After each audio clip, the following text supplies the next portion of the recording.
It is killer. Cub Swanson, longtime WEC and UFC featherweight, been doing it for about almost 2 decades, and he's coming off a big win over Darren Elkins to end 2021. 3 checks my man took home that night.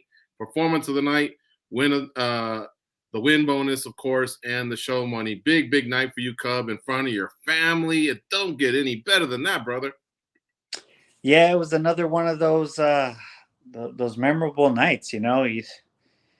That's what I always try to tell the guys I work with all the time. Like you go in there and you don't know it could be the greatest night of your life. So just go out there and make it happen. And it definitely was up there for me. It was a special one. Yeah, for sure. I just rewatched it, and there's so many things that I don't even catch on fight night, because on fight night, even fans or media are in another type of a mode. We're getting a parlay in, or you're getting a beer open. Yeah. You know what I mean? And we're watching different things. But now that I got to watch it again, what was your family's reaction? Like, did you guys all drive home, and were the kids just talking about the fight itself, or are they still too small where they don't really see it that way, like when us adults geek out over fights? Yeah, they're just the boys. They understand, but they're just like, yeah, dad, a fight. Yeah. That's pretty much how they talk. And then Royal was like, did you see me when I was on TV and I had the microphone? And it was more about her. So yeah, it was good times, but we kept them out there. We ended up getting like a nice suite and at the Vidara, and we took them to Mandalay Bay to see the sharks, and then we actually took them to Area 15, which was kind of crazy at night, and yeah, we were just trying to show them a good time, and they had a blast. You ride that roller coaster at New York, or are they not big enough yet?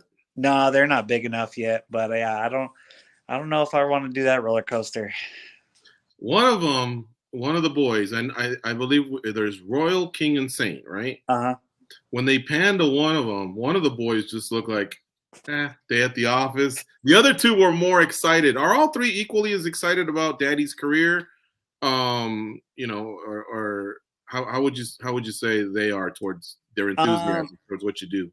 Well, the King and Saint kind of live up to their name. King's, acts like more the dominant one, and he's kind of loud, and he's a little bit more extreme with his personality, happy and sad.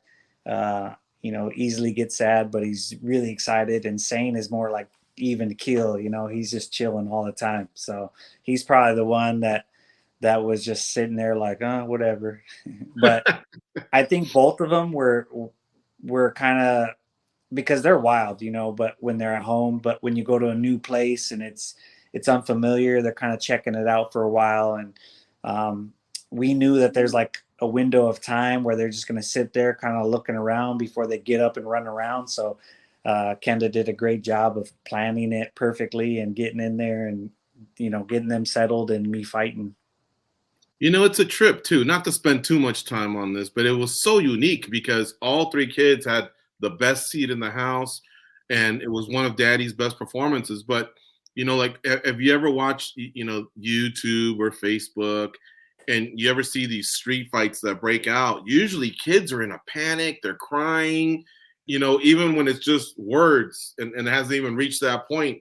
And yet, because of that cage and because it's a career and not an altercation on the street, like I say, it was just a different type of experience for them. What was it like for you, by the way? I mean, I'm sure you had to have caught some glances. What was your feeling, in this fight where you had to be super violent against the guy in front of you versus other times where you haven't had to, catch the glance of somebody you love so much? Yeah, I mean, I really tried to just, I knew they were going to be there, and I knew there was going to be a motivation. That's why I kept that same song. I usually switch it up, but that's like the third fight in a row I kept the SpongeBob song, because it's a cool song, first of all. But my kids, me and Kenda, kind of on the way home from school, we would play a song and go, hey, we're going to go watch Daddy's fight, and kind of like mentally prep them. And so when they heard the song, they cheer. And so we kind of did all that, and I knew they were taken care of. I knew my wife would do a good job with that. So once I was really ready for the fight backstage and in the zone, I just focused on being mean. I felt like Darren is such a gritty fighter, and I was ready to go 3 rounds with him. So I knew I needed to go to that dark place that I have to go to sometimes to be Killer Cub. Yeah, definitely. You could see the scowl before the fight. I thought, is this personal? What happened here? Because you were looking him, you were hawking him down or whatever before the fight. And I've seen so many of your fights. I never remember so much intensity, but it was awesome, man. It was a great fight. I also thought it could go a little longer than he did because that dude's tough. He's a big Yeah. boy. He's tough. But your punches, you made every single one of them count. But I wanted to ask you, the kick when it landed, the spinning kick to the head, when it landed, it looked like, I wouldn't say like the flush connection, but I wouldn't say it was a graze either. But his reaction, was that still from the punches, or did enough of you get a piece of that chin from your foot? I think it was mostly from the punches. I think the kick just kind of overwhelmed him, because when I landed my first couple of jabs, he already was kind of leaning when he was walking, when he was trying to circle, he kind of was like leaning over his feet, like if he was messed up, and I could see his eyes weren't all there. So that's why I was trying to be patient. And then I broke my hand when I hit him on the ground. And so that's why I threw a couple hooks and I threw a spinning kick, because I was planning on hitting him again with my broken hand, but I was like, I'll just save it for the right moment. I don't want to hit an elbow or a top of the head again. So yeah, I was trying to be a little bit more calculated. But yeah, I hit him with it, but I didn't hit him with my heel, which I'm kind of glad, because I really feel like if I would have connected with my heel, he would have been a lot more. He might have been out for a little bit, and I didn't want to see that. I'm not trying to hurt anybody in there, really. Man, I can't believe you brought that, because I was just about to ask you something very similar. Your career, okay? Mm-hmm. It's had its ups, it's had its downs. You've been through a lot in your career. And I always thought when I heard this fight being announced, I go, this is kind of the guy that I think Cub would probably have fun just sitting there and having beers and talking about your guys' careers, because they're kind of similar, like things Yeah. that he's been through. And I wanted to ask you, when you get a guy like this that's had so many similarities in his life, a veteran that's been through the highs and the lows, is it harder to fight those guys than it is kind of like that younger cat that they're bringing in there? Like, is it a little different fighting those guys? Yeah, I mean, whenever you know something about them, it gets a little harder. And yeah, you don't want to like the guy too much, and because it could be hard, because it's real life. People see us as fighters, but we're humans, and we have families. We run into each other, a lot of, when we were all at fights before all this crazy COVID stuff, we would run into each other a lot, sometimes hang out. You run into guys at gyms. So, I mean, it's kind of a small community. And so there's some beefs here and there, but ultimately everyone's cool.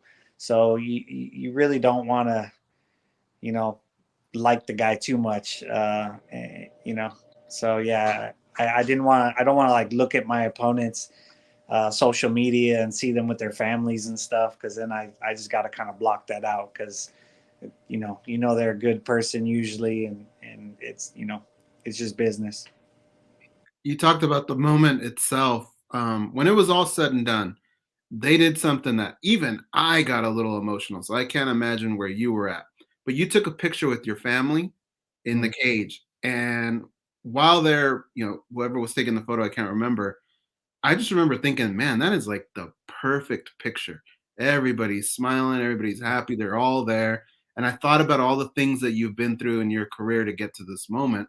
Yeah. There's probably a part of you that probably never imagined you could actually be in that situation, and it was awesome to see what that picture. I don't know if you still have, if you've seen it or if you have it or what, but how special was that moment, and probably that picture going forward? I mean, it was huge, like there's so many things that, like, when people always ask me like, what's your favorite fight, you know, and it's so hard for me to say because every fight is a different story and a different circumstances and, you know, different hurdles. Like this one, you know, I didn't have my manager. It was the second fight, and the fight before, the only fight before, the only other fight that I had without my manager there was against Giga, and that didn't go well. And so once again, I'm trying it again, and then both of my boxing coaches, usually Antonio or Joel, are always in my corner, one or the other, and they had to go to Uzbekistan because they had 3 guys in Uzbekistan fighting. They had a guy in Texas and a guy in Riverside, so they were totally booked. So I just had 3 of my training partners corner me, and my family being there. It was a couple days after the fight was going to be a year since my manager passed. So there's just so many things on my mind. So many, you know, it was my 40th fight. I wrapped my own hands, Wow. which is something I'd never done before. I do it in practice, but I was nervous about that. Just something unfamiliar, you know, so many unfamiliar things. It makes it not feel like it's your 40th time, like it's easy. So yeah, there was a lot of things that were going on that I kind of just had to, you know, talk myself through it that, hey, this is okay. And then knowing that I had such a gritty opponent in front of me, you know, I knew that Darren was ready to go 3 hard rounds, and I was, and it was either going to be a good fight for me or a good fight for him. So yeah, so when all that was said and done, and I actually got the first round finish and in front of my family, and then they got to come to the octagon, and it was special, man. Uh, yeah, and one of the coolest things nowadays is a lot of my friends and family that watch the fights back home. They're always telling me like, man, I got so emotional after you won, and to me that I take pride in that because I take pride in being honest and real and just being me and don't try to play a character or a part. I've always just been me, right? So I think people have seen me grow up. They've been watching me fight for it almost 18 years, and so they they feel attached to my career, and I think that's cool. We're gonna go back in time a little bit here. I believe you were on our second or third show ever, right? We're going on 15 years here. Mm-hmm. In one of those conversations when the show ended, we were just talking about different weight classes, the future. Mm-hmm. Brought the name Uriah Faber. And I'll never forget what you told me. You said, I just feel like one day that fight is going to happen, you know, regardless. Just one Mm-hmm. day it'll happen because you guys' paths just cross so much throughout life. Yeah. And throughout Uriah Faber's career, you know, going up and down and all over in weight classes, it just never really seemed realistic. You teased us. You said, hey, I might go to 135. And the first thing I thought was, hey, could that moment actually now happen? So how realistic is 135 for you? And would that be like a good opponent for you, Uriah Faber? Yeah, you know, I think after fighting a little stretch of up and comers, you know, I was excited to fight Elkins because it was somebody that's been around for a while, someone there's tons of tape on, um, somebody close to my age. You know, there were a lot of things I was like, you know, we're 2 veterans, we're gonna go and throw down. And I think, you know, fighting Uriah is just like the same thing on another level. You know, people love him. And you know, people love me for years. So I think it always, you know, makes for a great fight. We should have fought many times and just never did. So yeah, why not now? And as far as dropping to 135, yeah, this was the easiest cut for me at 145 that I've had since maybe my first couple WEC days, WEC fights. Um, but I could have made 140 on the scale pretty easily. I think 135 would have been tough, but I think with some strict dieting, um, it wouldn't be a problem for me. So my plan is to kind of just get back into the gym once my hand heals, and you know, I got Juan Archuleta and Dan Argueta and TJ. I got a bunch of 135er teammates that are all getting ready for their fights, trying to get back in there. And so I want to keep my weight down and help them, and I want to see how my body performs while I'm keeping my weight a little lower than normal, and see if it's doable for me. Have you heard? Oh, I'm sorry, Goose. Don't interrupt me again, George. All right, Goose. Both of you are fathers. Would the winner be the daddest man on the planet? You know that we got to come up with something, because that's Cormier and Holloway's thing. You know, I feel a little hurt that I'm not brought up in that conversation, but yeah, I mean, I think we can call it the King of Cali. You know, NorCal versus SoCal. We could do it. And then the reason why I wanted to do it was because it's such an iconic fight. You know, it's kind of a throwback fight, and I'd really love to do it in Palm Springs. You know, I brought it up. I heard Dana wasn't very excited about it, but I just think he's not really looking at it in depth, because it's the perfect size, 10,000 person hockey arena. Like, they love to do fight nights, and you know, people will come from Arizona, Mexico, San Diego, LA, Orange County, Vegas. You know, who doesn't want to come to Palm Springs? So yeah, I think we should do it there, and that arena will be open in August. So, you know, later this year, I'm down. Can I make one more request for you to make a request? Okay. Also ask if you guys can do it in WEC gloves. On the blue gloves? Yeah. I mean, we should do it for an honorary WEC belt. There you go. You know? I love it. They did the what was it, the Banff belt? BMF, yeah. The BMF belt. So yeah, so why not? You know, throwback. It's funny because Banff was something in 2007. I just can't remember what it was, but yeah, one of those shows, like that trade show Name, or I remember seeing a Banff booth. Yeah, well, I'm pretty sure it was a clothing line at some point too. Badass MFer maybe. Okay. Do you guys remember Throwdown and Tap Out, of course, and Silver Star? Wow, those were the days. All right, so let me fill in a couple things here. Dana White wasn't as excited about the Palm Springs arena, or about Cub versus Faber? Just about the arena. Okay. I didn't hear him asked about the fight with Urijah, but yeah, the arena. He was like, a fight in Palm Springs. I just don't think. I think it needs to be explained a little bit, you know. Yeah. But yeah, I think people will come from all over to go to that one. So yeah, I guarantee it'll sell out. Have you heard anything about any feedback? I looked on Faber's Twitter to see if there was anything, but have you heard anything if Faber still would like to fight, and if he'd be interested in fighting you? I don't know if he would be interested in fighting me in particular, but I know they were, you know, trying to book him a fight the last year, you know, maybe like 5-6 months ago. So I know he's still up for fights that excite him, and I know he likes to fight around his birthday. So yeah, if he's willing and I can, you know, comfortably make 135, then I think it would be a great fight. Do you need to make 135 at all, just as a bucket list thing before you retire? And I asked only for this, because I'd like to see you in Faber, but why go to 35? Why not just 40? It's a special fight, and if you don't have to cut those last 5, you know, then I think a lot of us would watch it at 40. You know, he's older as well, but is there something about I do want to be a bantamweight at some point? No, it's nothing like that. I just think that it'd be a fresh start for me. Some new options.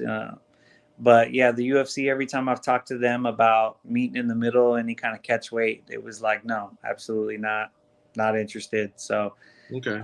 If I'm trying to sell them on a fight that I'd like and I think the fans would like, I'd have to. I couldn't be throwing in like, oh yeah, and at a catch weight, you know, that to me, I think that's too many requests. But if they were willing to do 140, I think no problem. Yeah, I could make 140.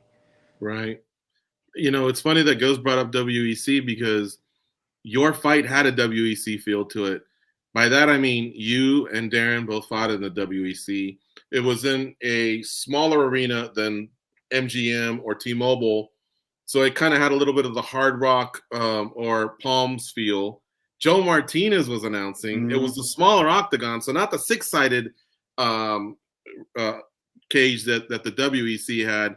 The only thing missing was Brittany Palmer. You know, I think it was the blonde girl, Chrissy or whatever that came around in the first round, because you ended the fight in the first round. But it really kind of almost had a WEC feel to it. Yeah, definitely, especially with Joe Martinez. He's the man, you know. Yeah, he hearing him announce me just takes me back, you know. So I like it. Yeah. All right, I need you for the last thing to go back again 10 years, because I was trying to catch up also when we knew that we booked the interview on what you've been up to. And I love that picture of you and Mackins. Oh, yeah. Summerser. But then you kind of teased a little story. You know I love those street fight stories. Tell me what happened after your guys' fight, when you guys shared fight of the night, split decision, and you're at a club or something like that with your brother. Some guys are chirping. Yeah. And Mackins stepped in. He also had your back. Oh, did something go down? Was it close? What happened? Yeah. So we fought, and then it was at the Palms, and back then, you know, it was like the Palms had everything. So they have clubs, and they have nice rooms. So if we fought at the Palms, you stay at the Palms. You're not going to go somewhere else. And Right. we went up to the club upstairs, and he was there, and he was being super cool, and we were just drinking, and you know, no big deal. And then my brother had ended up getting into a fight with somebody, and laid the guy out, and the security like shoved him down like crazy aggressively. They were like a little too aggressive in my opinion, and I jumped up and I was trying to like get them back, because they were these huge Samoan guys. They were like 5'5", but maybe 400 pounds. They were crazy, right? And they pushed him, and they ended up pushing me into the kitchen to try to separate us. And at that point, it was like, I didn't know if they were trying to fight us, but obviously they were trying to kick us out. But I just didn't like how aggressive they were about it, you know? I thought it was a little unnecessary.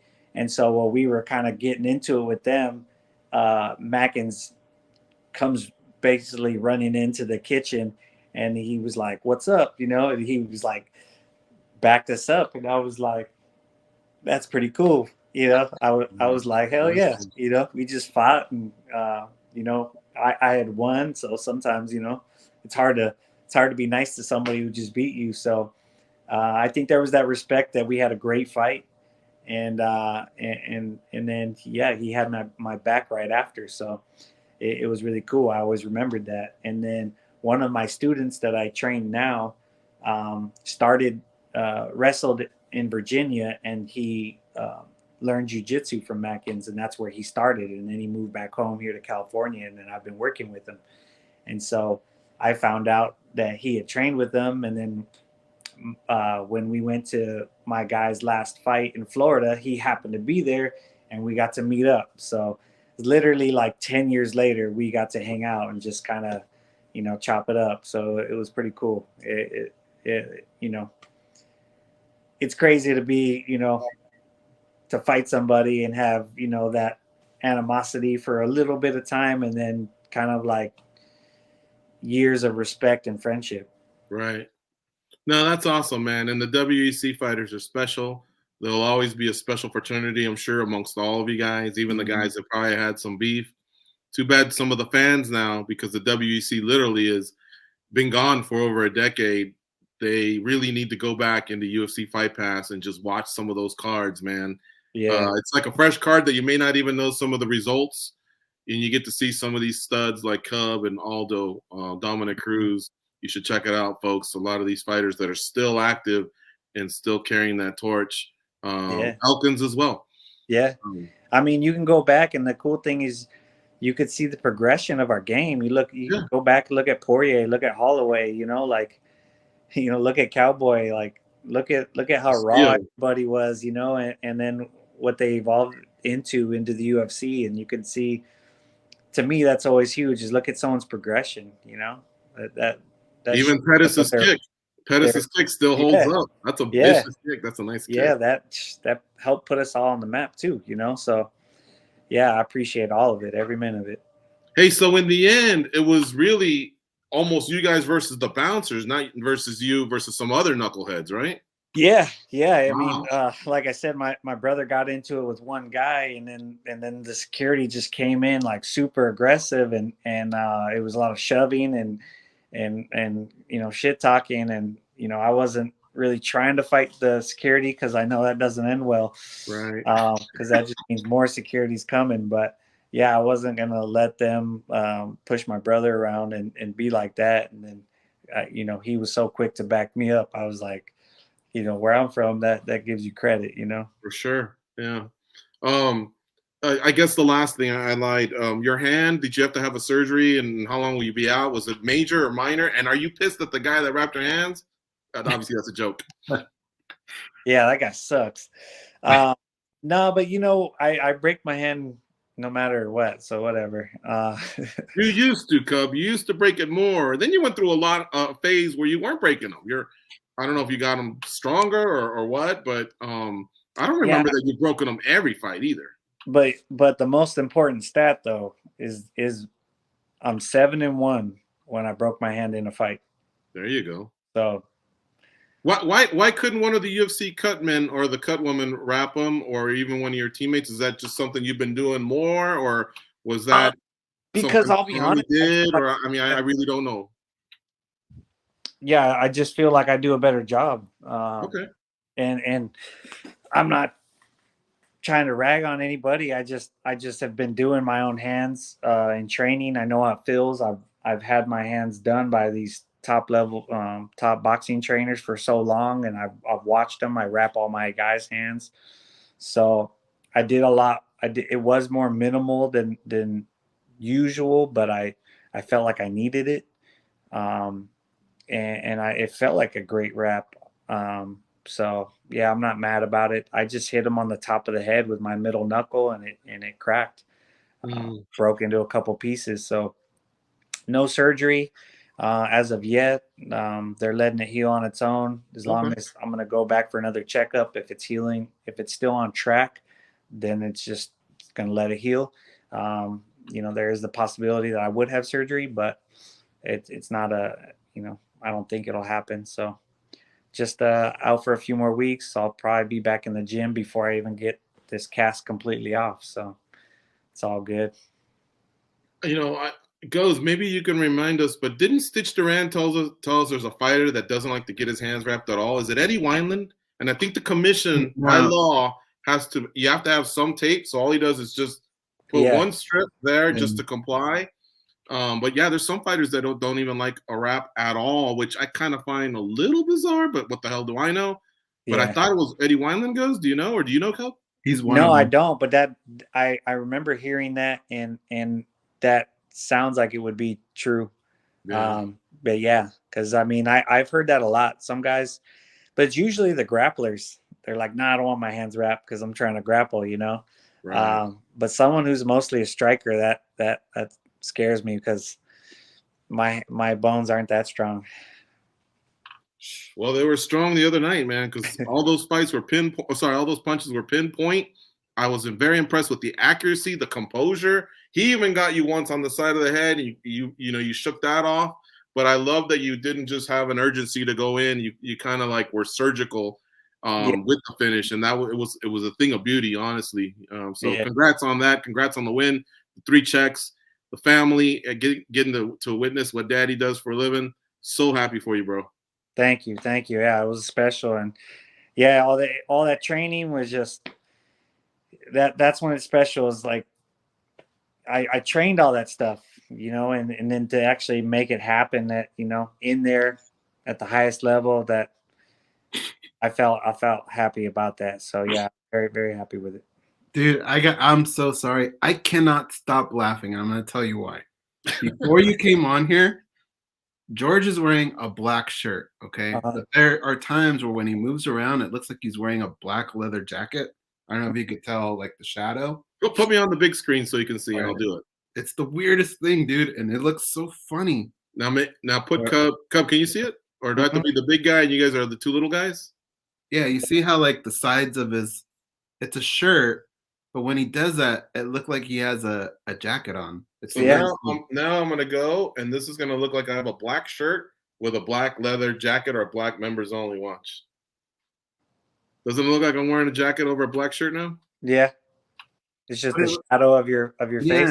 Yeah. It looks so ridiculous. And he'll ask you a question, and then all of a sudden I'll look, and all of a sudden he's a cowboy. And it's like the weirdest thing, dude. I'm sorry, I just kept laughing, and you're like telling me stories. I think he was doing it on purpose to make me laugh. Thanks for the time tonight, man. We really appreciate it. I'm glad we were able to get you on. One way or another, pre or post fight, we've kind of had this tradition over the years, and it always means a lot to us. It means a lot to me too, because you guys believed in me way back when I was a nobody. So I appreciate it. Sweet, man. Thank you.